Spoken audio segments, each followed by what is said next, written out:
Okay, so let's start the lecture 2 of permutation and combination. So last lecture में हमने discuss किया था factorial के बारे में और एनपीआर एंड एनसीआर की प्रॉपर्टीज को डिस्कस किया था और उससे रिलेटेड कुछ प्रॉब्लम्स को सॉल्व किया था। आज हम स्टार्ट करने वाले हैं परम्यूटेशन एंड कॉम्बिनेशन में बेसिक प्रिंसिपल, और यहाँ से हम कह सकते हैं कि ये परम्यूटेशन की शुरुआत है। सो फंडामेंटल प्रिंसिपल ऑफ काउंटिंग से हम शुरू करेंगे इसमें।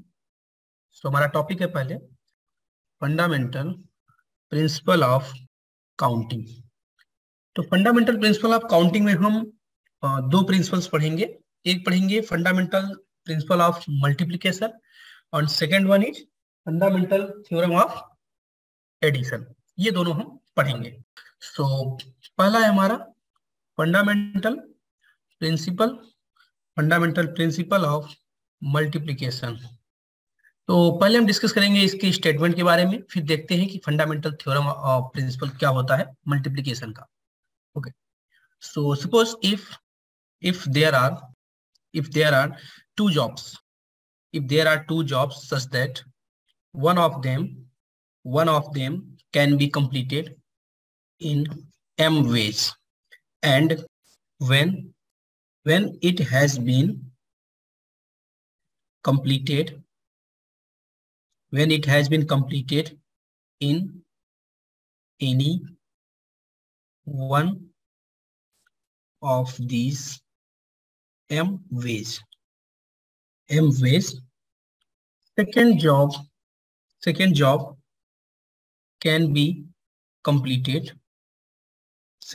can be completed in n ways, then the two jobs in succession can be completed in m into n ways. सो पहले हम समझेंगे कि स्टेटमेंट क्या कह रहा है। सो कह रहा है कि हमारे पास दो जॉब्स है, पहले जॉब को करने के m तरीके हैं और दूसरे जॉब को करने के n तरीके।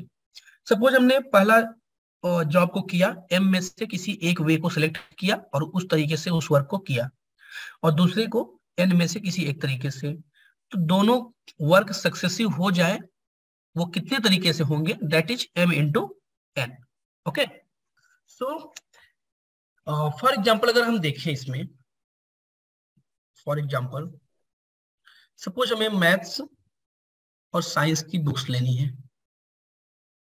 ठीक है, मैथ्स की हमारे पास बुक जो है 4 बुक्स हैं, इसमें से हमें एक बुक को ही सिलेक्ट करना है, और साइंस की हमारे पास 3 बुक्स हैं। ठीक है, ये हमारी मैथ्स की बुक्स है और ये हमारे पास साइंस की बुक है। तो हमें दोनों बुक्स खरीदनी है, एक मैथ्स की और एक साइंस की। तो हमें ये पता करना है हम कितने तरीके से बुक्स को परचेज कर सकते हैं। तो पहले मैं मैथ्स की बात करूं तो मैथ्स में हमारे पास 4 तरीके हैं बुक्स को सेलेक्ट करने का। तो आपको मैथ्स की एक बुक लेनी है तो कितने तरीके से ले सकते हैं, 4 वेज। 4 तरीके हमारे पास बुक्स को लेने का मैथ्स के। और साइंस की एक बुक लेने का जो तरीका है वो कितने हैं, 3 वेज। तो अगर मैं बात करूं कि दोनों बुक्स हमें लेनी है तो कितने तरीके से ले सकते हैं बुक्स को, तो that will be 4 into 3 ways. यही हमारा क्या है, fundamental principle of multiplication.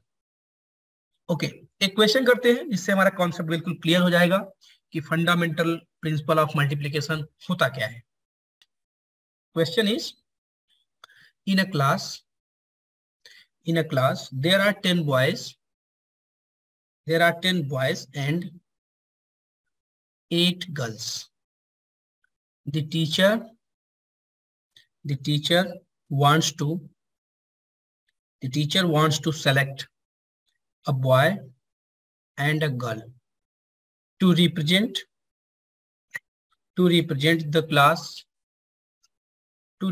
the class in a function. Find number of ways in which the teacher can make this selection. Okay, so question का है कि एक क्लास में 10 बॉयज हैं, 8 गर्ल्स हैं, एंड एक फंक्शन के लिए टीचर को एक गर्ल को सिलेक्ट करना है और एक बॉय को, तो वो कितने तरीके से सिलेक्ट कर सकती है। तो क्लियरली हम देख सकते हैं कि 10 बॉयज हैं, मतलब अगर हमें एक बॉय को सिलेक्ट करना हो तो हमारे पास 10 ऑप्शंस हैं। सो number of veg that one boy can be selected equal to 10, and similarly number of ways that one girl can be selected equal to 8. So 10 तरीके हमारे पास एक बॉय को सिलेक्ट करने का और 8 तरीके हैं हमारे पास गर्ल्स को सिलेक्ट करने का। So selecting a boy among 10 boys, okay. And दूसरा हमारा क्या है job, selecting a girl among 8 girls। So इसके हमारे पास कितने वेज हैं, 10 वेज, और इसके हमारे हैं 8। सो जो टोटल नंबर ऑफ हो जाएगा सिलेक्शन का वो कितना हो जाएगा, by multiplication principle 10 into 8। So required number of ways equal to 10 into 8, that is 80। So हम सिलेक्शन को 80 तरीके से कर सकते हैं। सो ये था एक प्रॉब्लम जिससे हमें कंफर्म हुआ कि हमारा फंडामेंटल प्रिंसिपल ऑफ मल्टीप्लिकेशन क्या होता है। ओके, एक प्रॉब्लम और देखते हैं जो कि फंडामेंटल प्रिंसिपल ऑफ मल्टीप्लिकेशन पे बेस्ड है। This one is there are three candidates for a classical, 5 for a mathematical, and 4 for natural science scholarship. So find in how many ways can these scholarships be awarded? So solution देखेंगे इसका, काफी easy solution है। 3 candidates हैं classical के लिए, 5 है mathematical के लिए, 4 है नेचुरल साइंस के लिए। तो 3 कैंडिडेट्स में से किसी को भी मिल सकता है, 5 में से किसी को भी मैथमेटिक्स में मिल सकता है, और 4 में से किसी भी को नेचुरल साइंस में स्कॉलरशिप मिल सकता है। तो क्लासिकल में हमारे पास ऑप्शन कितने हैं, 3, और मैथमेटिकल में हमारे पास ऑप्शन है 5, एंड नेचुरल साइंस में स्कॉलरशिप के जो ऑप्शन है वो है 4। तो जो टोटल नंबर ऑफ हमारा वेज हो जाएगा वो कितना हो जाएगा, 5 into 3 into 4 by principle of counting and principle of multiplication. So number of ways कितना हो जाएगा, number of ways of awarding 3 scholarships equals to 3 into 5 into 4, that is 60। सो 60 तरीके से इन 3 स्कॉलरशिप्स को इन स्टूडेंट्स के बीच अवार्ड किया जा सकता है। ओके, सो ये था हमारा fundamental counting of principal of multiplication. Same ऐसे ही हमारा है फंडामेंटल प्रिंसिपल ऑफ एडिशन, उसको देखेंगे। So next topic is fundamental principle of addition. तो पहले इसका हम स्टेटमेंट देखेंगे, स्टेटमेंट इसका क्या करता है, इसके बाद कुछ क्वेश्चंस की हेल्प से कॉन्सेप्ट को क्लियर करेंगे। So if there are two jobs such that they can be performed independently in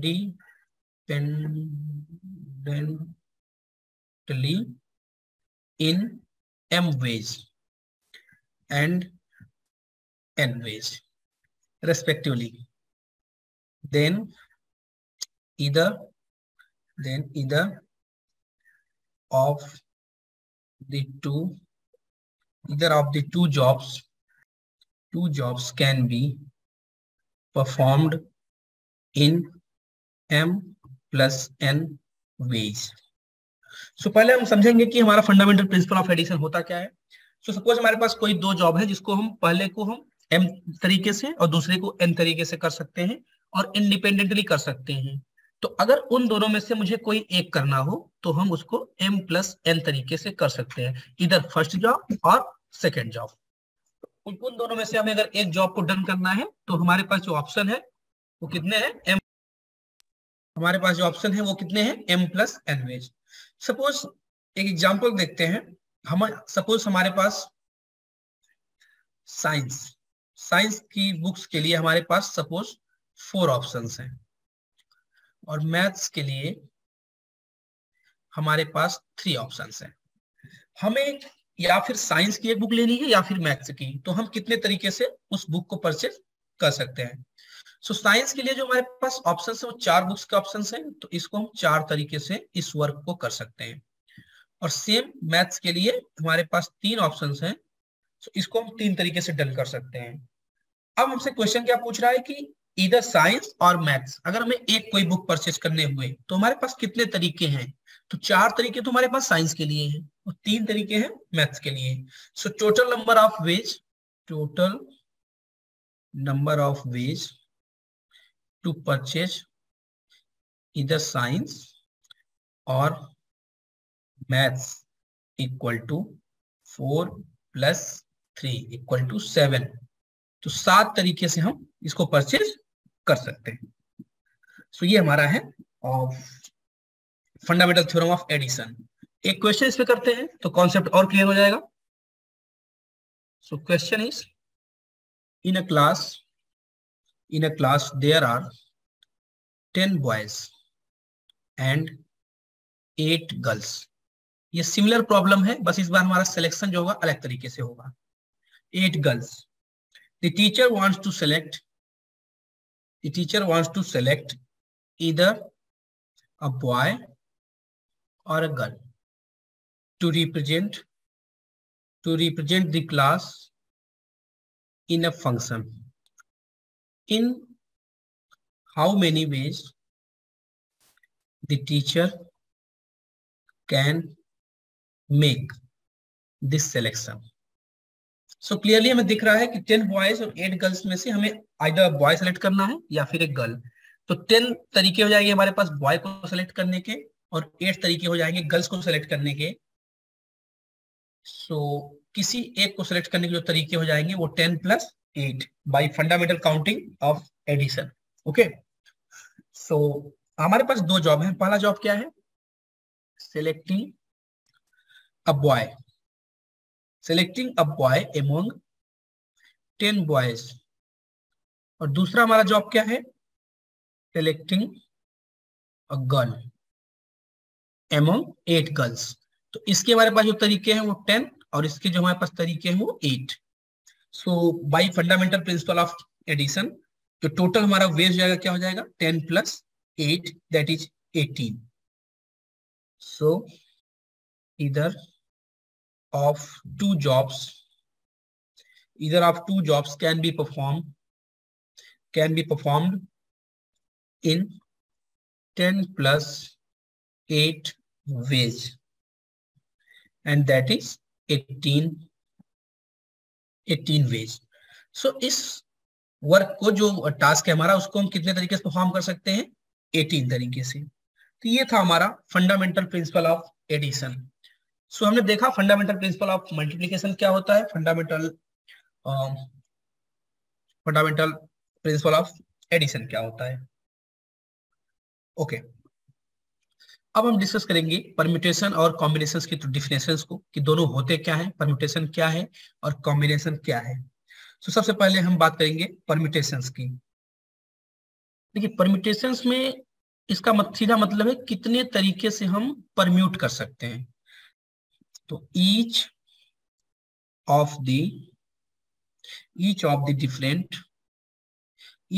different arrangements which can be made by taking some or all of a number of distinct objects is called a permutation. So definition हमारा क्या कहता है कि each of the different arrangements, suppose हमारे पास each of the different arrangements which can be made by taking sum of, suppose हमारे पास मान लीजिए 5 seat है और हमारे पास जो पर्सन है वो कितने हैं 3. सो अगर हमें ये बोलूं कि इन 3 पर्सन्स को हमें इन 5 सीटों में बिठाना है तो हम इनको कितने तरीके से बिठा सकते हैं. जैसे एक तरीका तो ये हुआ कि हम पहले वाले पर्सन को इसमें, सेकंड वाले को इसमें, थर्ड वाले को इसमें, तो ये हमारा एक अरेंजमेंट हुआ. दूसरे तरीके से करें तो फिर इसमें भर सकते हैं. तो ये कितने डिफरेंट तरीके से हम इस अरेंजमेंट को देख सकते हैं, कर सकते हैं, वही हमारा क्या है, परम्यूटेशन. सो आगे हम डिस्कस करेंगे कि कितने तरीके से, डिफरेंट तरीके से हम उसको अरेंज कर सकते हैं. उसका फॉर्मूला होता है जो हमने पीछे भी डिस्कस किया था, NPR. ओके, कि अगर n ऑब्जेक्ट्स में से r को लेकर के अरेंजमेंट दिखना हो तो कितने तरीके से कर सकते हैं, NPR. वो आगे हम डिस्कस करेंगे. अब हम डिस्कस करेंगे कॉम्बिनेशन के डिफिनेशन के बारे में. कॉम्बिनेशन क्या होता है, कॉम्बिनेशंस. सो क्या होता है, पहले इसकी डिफिनेशन लिखेंगे. ईच ऑफ द डिफरेंट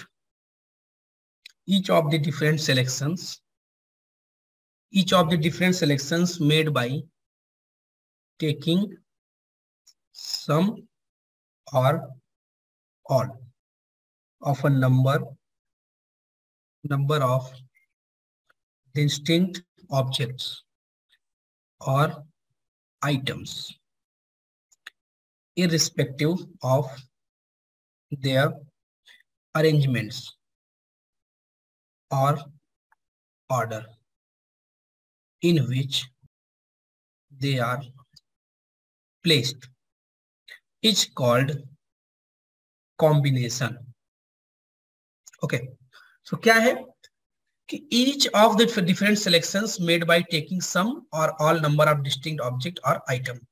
देखिए यहाँ पे सिलेक्शन की बात हो गई. जैसे हमारे पास सपोज 5 पर्सन्स हैं, उसमें हमें 3 को सिलेक्ट करना है, तो हम उन 3 को कितने तरीके से सिलेक्ट कर सकते हैं, इसको हम बोलते हैं कॉम्बिनेशन.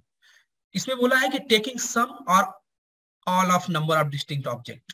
तो सपोज हमारे पास, मान लीजिए हमारे पास 5 ऑब्जेक्ट्स हैं जो कि डिफरेंट हैं पांचों. अब हमें 3 को लेके सिलेक्शन करना हो तो हम 3 को चाहते हैं एक साथ सिलेक्ट करना, तो कितने तरीके से सिलेक्ट कर सकते हैं, यही हमारा क्या है, कॉम्बिनेशन. जैसे एक तरीका तो ये हुआ कि फर्स्ट, सेकंड एंड थर्ड को सिलेक्ट कर लिया जाए. दूसरा तरीका हुआ तो, और यहाँ पे जो फॉर्मूला हमारा यूज होने वाला है वो है NCR. परम्यूटेशन में हमारा NPR था, यहाँ पे हमारा क्या हो जाएगा, NCR. n ऑब्जेक्ट में से r ऑब्जेक्ट को सेलेक्ट करने का जो तरीका होता है वो होता है NCR. ओके, सो उसको आगे हम डिस्कस करेंगे, उस फॉर्मूले को कितने तरीके से हम कर सकते हैं. तो यहाँ पे नोट में लिख लेते हैं, the number of arrangements, the number of arrangements या फिर permutations, number of arrangements or permutation of n distinct items taking r at a time is NPR, that is factorial n upon factorial n minus. तो ये क्या है, हमारा formula है the number of arrangements. अगर हमें n डिस्टिंक्ट आइटम में से r को एक साथ लेना है तो कितने तरीके से हमारे अरेंजमेंट बन सकते हैं, वो है हमारा कितने तरीके से परम्यूटेशन बन सकते हैं, दैट इज NPR, मतलब factorial n upon factorial n minus r. ये हमारा है परम्यूटेशन. अब सपोज अगर हमें इसमें से r सेलेक्ट न करके पूरे लेने हैं, मतलब n डिस्टिंक्ट आइटम में से n को एक साथ लेकर के किया जाए, तो यहाँ पे n और r की वैल्यू सेम हो जाएगी, तो डिनोमिनेटर हमारा क्या हो जाएगा, 0 फैक्टोरियल दैट इज 1. तो इसमें एक रिमार्क है हमारा, क्या रिमार्क हो जाएगा, the number of all permutations, the number of all permutations या फिर arrangements of n distinct objects taken all at a time. इस बार हम सारे ऑब्जेक्ट्स को ले रहे हैं। यहाँ पे देखिए एन डिस्टिंक्ट में से आर को लिया गया था, तो कितने अरेंजमेंट्स बन रहे थे, एनपीआर। इस बार कितने अरेंजमेंट बनेंगे, N P N, that is factorial N, is factorial N. So ये काफी अच्छा रिमार्क है कि अगर हमें हमारे पास एन ऑब्जेक्ट्स हैं, हमें उन सभी को लेकर के अरेंजमेंट्स बनाने हैं, तो हम कितने तरीके से अरेंजमेंट बना सकते हैं, फैक्टोरियल एन। फॉर एग्जाम्पल मैं एक एग्जाम्पल इसमें देखता हूं। सपोज हमारे पास 3 नंबर्स हैं, 1 2 3। हमें इसमें 2 को लेकर अरेंजमेंट बनाने हैं, तो कितने तरीके से अरेंजमेंट बन सकते हैं, तो फॉर्मूले से क्या हो जाएगा, 3p2। ठीक है, 3 में से 2 को हमें सेलेक्ट करके बनाने हैं, तो 3p2 क्या हो जाएगा, factorial 3 upon factorial 1 equal to 6। कितने अरेंजमेंट बनेंगे, 6 अरेंजमेंट बनेंगे। जैसे कि हमें पहली बार हमने ले लिया 1 और 2 को, एक अरेंजमेंट ये हो गया। दूसरी बार हमने ले लिया 2 और 3 को। तीसरी बार हमने ले लिया 3 और 1 को। ठीक है, इस तरीके से हम अरेंजमेंट कर सकते हैं। ओके, तो यहाँ पे हमने क्लियर किया कि परम्यूटेशन क्या होता है और कॉम्बिनेशन क्या होता है। तो परम्यूटेशन का जो फॉर्मूला है, एन ऑब्जेक्ट डिस्टिंक्ट ऑब्जेक्ट्स में से आर को सेलेक्ट करना है, आर को अरेंज करना है, तो एनपीआर। सेम हमने बताया कि कॉम्बिनेशन के लिए NCR. so the number of ways of selecting r items, the number of ways of selecting r items or objects from a group of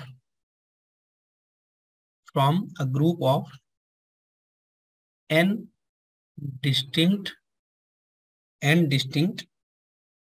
items equal to factorial n upon factorial r factorial n minus r, that is NCR।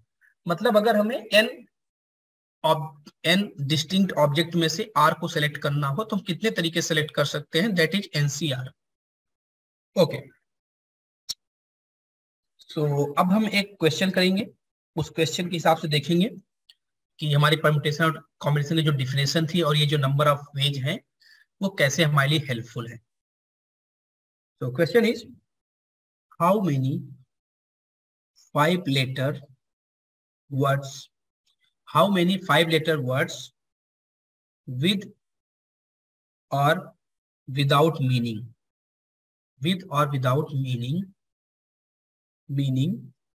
can be formed out of the letters of the word equations, equations, if repetition of letters is not allowed। So question ये है कि equation, ये जो हमारा word है equations, इसके letter के help से हमें 5 लेटर का एक वर्ड बनाना है, जो चाहे तो मीनिंगफुल हो चाहे मीनिंगलेस हो, उससे मतलब नहीं है। हमें एक 5 लेटर वर्ड्स बनाना है, तो हम कितने 5 लेटर के वर्ड्स इनसे बना सकते हैं। ओके, सबसे पहले हम ये देखते हैं कि इसमें टोटल वर्ड्स कितने हैं, 1 2 3 4 5 6 7 8 9। So there are 9 letters in the word equation। So कितने लेटर्स इसमें, इक्वेशंस, इसमें से हमें 5 लेकर के बनाने हैं और रिपीटेशन हमारा अलाउड नहीं है।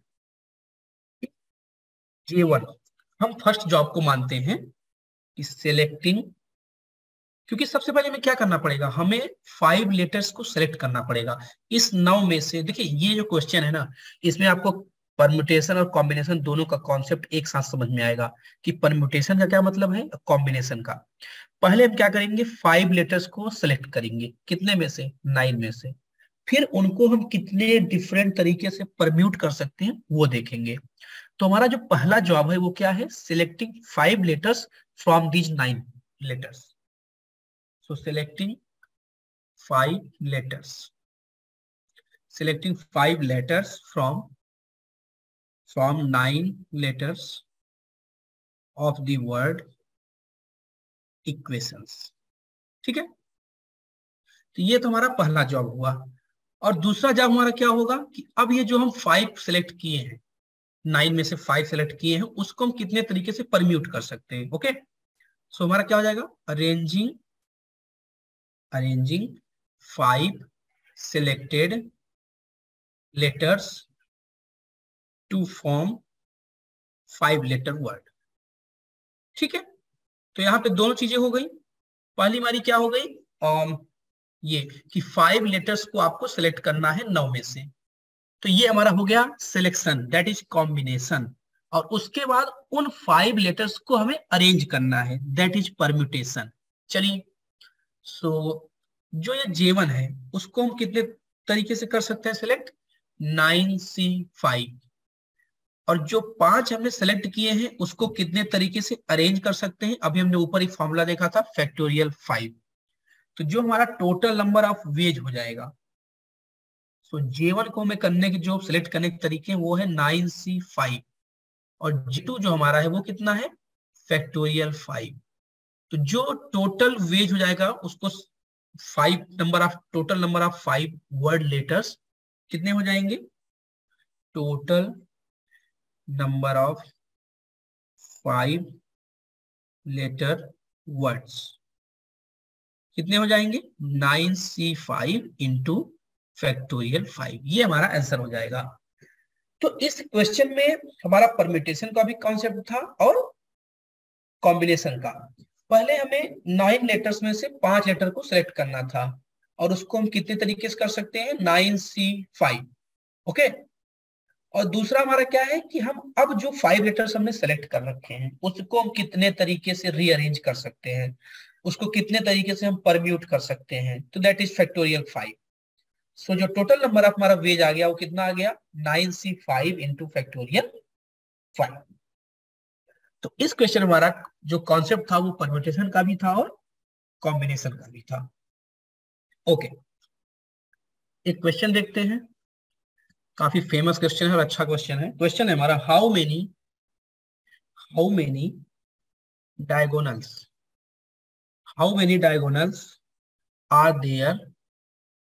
are there in a polygon with n sides। कह रहा है हमारे पास n साइड्स का जो एक पॉलीगन है उसमें कितने डायगोनल बनेंगे। तो चलिए मैं एक पॉलीगन ऐसे नॉर्मली बना देता हूं। सपोज ये हमारा एक पॉलीगन है, हेक्सागन है ये।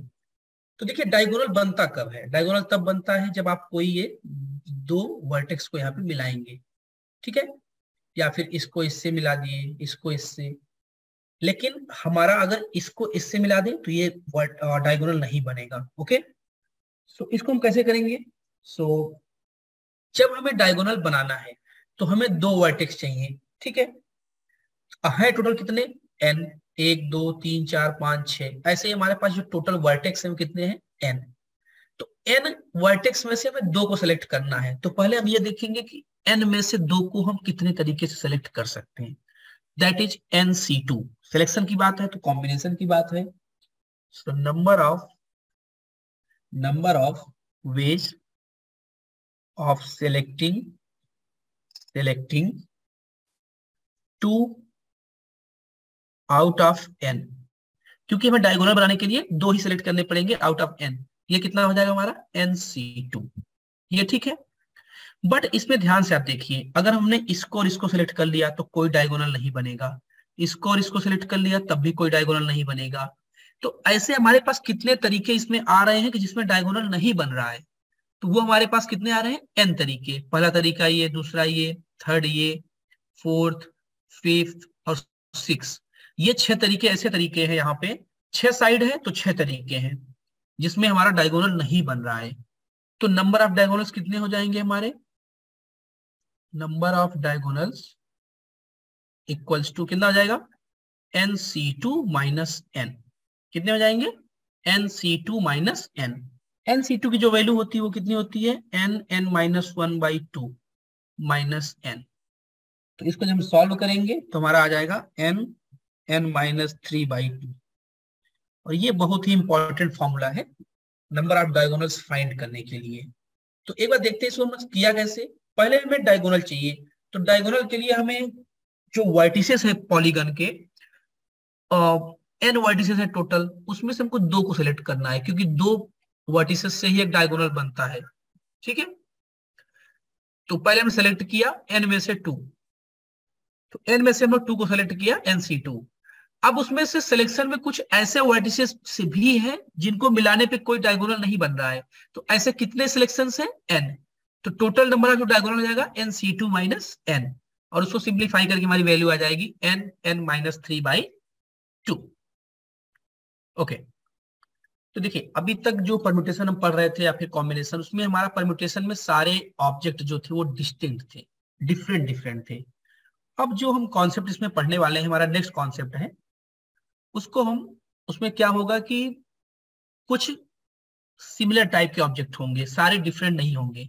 जैसे हमारे पास हमने बोला कि हमने लिखा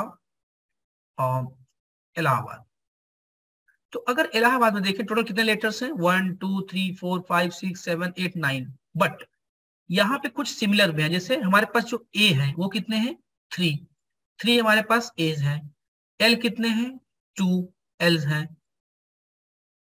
तो इस तरीके से आप देख सकते हो कि यहाँ पे कुछ सिमिलर भी है, सारे लेटर्स डिफरेंट नहीं है। अगला जो हम टॉपिक पढ़ने वाले हैं उसमें ये होगा कि अगर हमारे पास कुछ ऐसे सिमिलर भी हैं तो उनको हम कितने तरीके से परम्यूट कर सकते हैं, मतलब कितने परम्यूटेशंस बनेंगे, ये हमारा नेक्स्ट टॉपिक होगा। ओके, सो उससे पहले हम एक क्वेश्चन कर लेते हैं, काफी इंपॉर्टेंट क्वेश्चन है, जेईई मेंस में पूछा गया था। क्वेश्चन है, late Tn be the number of all possible triangles।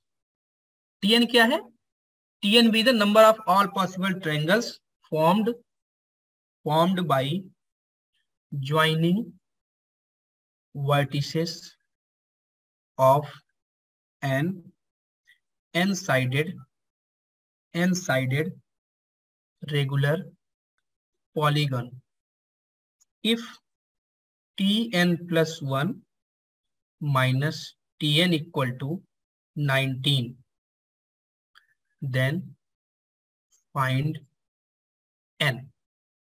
सो हमारा क्वेश्चन क्या है, पहले देखते हैं कि Tn क्या है, number of all possible triangles, मतलब एक पॉलीगन में जिसकी साइड जो कितने साइडेड का है, n साइड्स का है, उसमें हमारे कितना ट्रायंगल बनेगा, वही हमारा क्या है, Tn। ओके, सो Tn प्लस 1 माइनस Tn कितना है, 19। मतलब ये है हमारा n प्लस 1 साइड्स का पॉलीगन, ये है हमारा n साइड का पॉलीगन 19। तो n प्लस 1 साइड में कितने ट्रायंगल बनेंगे, और n प्लस, जब हमारे पास n साइड्स होंगे तो उसमें कितने ट्रायंगल बनेंगे, वही हमें देखना है। ओके, तो देखिए ट्रायंगल कब बनता है, जब हम 3 साइड, मतलब कि n साइड्स हैं उसमें 3 वर्टेक्स को सेलेक्ट करें। तो हमारे पास जो नंबर ऑफ साइड्स हैं, टोटल वर्टेक्स हैं कितने हैं, n, उसमें से हमको सेलेक्ट कितने करने हैं, 3। ठीक है, इन तीनों को सेलेक्ट, मतलब कि 3 को सेलेक्ट करके एक ट्रायंगल बनेगा। और सॉरी, ये हमारा जो क्वेश्चन है यहाँ पे 10 है। ठीक है, तो अगर हमें, हमारे पास n प्लस 1 वर्टिसेस है टोटल, तो उसमें कितने ट्रायंगल बनेंगे, n प्लस 1 C3, और n वर्टिसेस हैं तो NC3 इक्वल टू 10। अब इस इक्वेशन को हमें सिंप्लीफाई करके n की वैल्यू चाहिए। तो क्या इक्वेशन है, n plus 1 C3 minus NC3 equal to 10। n plus 1 C3 को हम क्या लिख सकते हैं, बाय प्रॉपर्टी ऑफ NCR लिख सकते हैं हम NC2 प्लस NC3, क्योंकि हमें पता है कि NCR plus NCR minus 1 equal to n plus 1 CR होता है। ये प्रॉपर्टी से हम इसको लिख सकते हैं NC2 प्लस NC3 और यहाँ पहले से ही माइनस NC3 है, वो कैंसिल हो जाएगा। तो NC2 इक्वल टू 10। NC2 कितना आ गया? 10। NC2 हमारा क्या होता है? N(n-1/2) equal to 10। This will imply N(n-1) equal to 20। तो N(n-1) इक्वल टू 5 इंटू 4। तो दोनों साइड हम कंपेयर कर देंगे, तो n की वैल्यू कितनी आ जाएगी हमारे पास? 5। तो जो हमारे n की वैल्यू है वो कितनी हो गई? 5। एक बार देखते हैं कि कैसे सॉल्व हुआ ये। इसमें बोला है कि Tn हमारा क्या है? Number of triangles form, number of triangles जो कि पॉसिबल है n गॉन में। n गॉन मतलब जिसमें n साइड्स हैं। तो हमें पता है कि ट्रायंगल हमारा कब बनेगा? जब n वर्टेक्स में से कोई 3 वर्टेक्स का सिलेक्शन करेंगे, और जैसे ही सिलेक्शन टर्म आया मतलब कॉम्बिनेशन मतलब NCR, तो हमें n+1 में 3 को चूज करना है, सिलेक्ट करना है। That will B n+1 C3। और सिमिलरली Tn क्या है? NC3। तो n+1 C3 माइनस NC3, इसकी वैल्यू है 10। उसके बाद हमने ये प्रॉपर्टी लगा दिया NCR का और इसको सॉल्व किया, तो हमारे पास जो वैल्यूज आ गई n की, कितनी आ गई? 5। तो इस तरीके से हम क्वेश्चंस को सॉल्व कर सकते हैं। आज के इस लेक्चर में अभी यही तक। नेक्स्ट लेक्चर हम डिस्कस करने वाले हैं टॉपिक परम्यूटेशन डिस्कस करेंगे, जो कि कुछ सिमिलर ऑब्जेक्ट उसमें होंगे। Permutation of object not all distinct, ये हमारा टॉपिक होगा नेक्स्ट। Thank you.